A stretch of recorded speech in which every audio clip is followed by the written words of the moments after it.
Hey, Brett Kitchen here, and just wanted to talk about a common myth that Wall Street likes to put out there that the traditional financial system talks about, which is just live off your interest. Build up a nest egg, live off your interest, and you'll always be happy, happy. There's a couple of major flaws with this approach. Not surprisingly, one is that living off the interest doesn't generate as much income as you potentially might need in order to enjoy a successful retirement. And successful retirement is defined as being able to maintain your chosen standard of living throughout your life, your chosen lifestyle forever.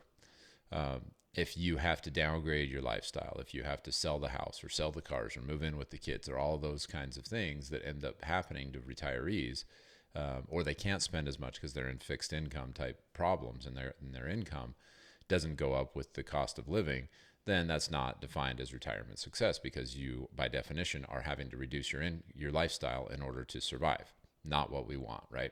So the idea then is, well, just live off your interest and you'll never have to spend down your principal.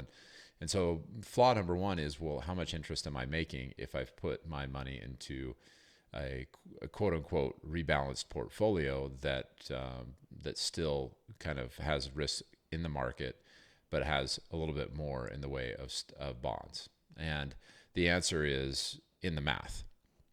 This is not opinion. It's not somebody's idea. It's not a financial advisor who says this is a good thing to do. It's just mathematics. And if you look at the actual Monte Carlo analyses that have been done over the years, there are many, many different scenarios where the 4% rule or living off 4%, the interest, isn't going to cut it. You will potentially run out of money sooner than you run out of life. And so that being the case, what can you do? Well, you can reduce the amount of money you take. You can go down to 3%. You can go down to 2.5%. And then you're in a scenario where you just simply don't have enough unless you've got a major nest egg.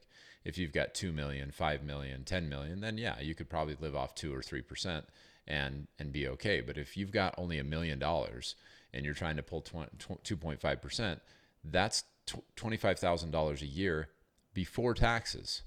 And you know that you're going to have taxes on that, and you're going to have taxes on any other income that you have, whether that's Social Security or real estate or anything else. And so you've saved $1 million and you can only live on 25,000. That's stupid. So then the next problem with this whole idea is, well, did you save this money for your retirement, or did you save it to give to somebody else? Because if you saved it to give to somebody else, then why are we even talking about this money? It shouldn't be part of the retirement conversation. If it was meant to go to children or heirs, if it was meant to go to a charity, then this is by definition not your retirement funds and shouldn't even be considered as part of the conversation. So therefore, get it out of the conversation. If you saved up $1 million and you don't plan on ever spending that for yourself, then give it away now while you can see the good that it does. Give it to the kids, the grandkids. Let them enjoy the benefits of your hard work and get them to college and get their home and get all of the stuff that they're going to use that for potentially anyways. But now you can see them actually enjoy it while you're alive. If that is not the case, if you actually did save this for your own retirement and your idea is, well, first and foremost, I have to save it for myself. I have to use it for myself, and anything that's left over can go to them.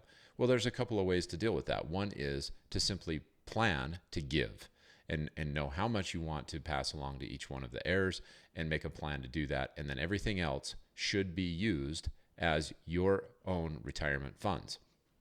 That way, you can put a decumulation plan into place. Accumulation, everybody knows what that is. You're accumulating, you're growing. Decumulating is you're spending it down. And if you have a decumulation plan in place, but you don't want to actually spend any money because you're afraid of either running out or you want to have money to give to your heirs or charities, then you really don't have a decumulation plan, do you? No. So that's the decision that you have to make. Do you have a plan for living, or do you have a plan for this money after you die? If you have a plan for using it to live, then you use it to live, and you don't fear spending it. You don't feel this need to not spend any of it because of some unknown thing in the future. You put it into place, you put in a plan, you use the right kind of products and strategies. We call it income calibration, where you actually plan to use this money and you make sure that it will last you as long as you live. And you can do that using some products that have guarantees in them, certain types of annuities with profit pooling, dynamic hedging, and indexing step-ups are all types of strategies that you can use to make sure that you get a contractual guarantee that the money will never run out, even if you spend it to zero. So how about that? You spend the account down to zero, you continue to get paid even as if you had all the money in the account still. And that's possible through a concept and a strategy called profit pooling.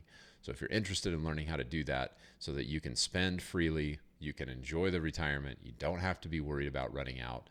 In fact, a new study was just released recently that shows retirees who do this actually spend twice as much in retirement. They enjoy twice as much in retirement spending because they know that they're going to have enough to last them forever. So if that's of interest to you, check out wealthbeyondwallstreet.com. We have an assessment that you can take, and then we have a blueprint that we can put together for you. So check that out, and we'll talk to you soon.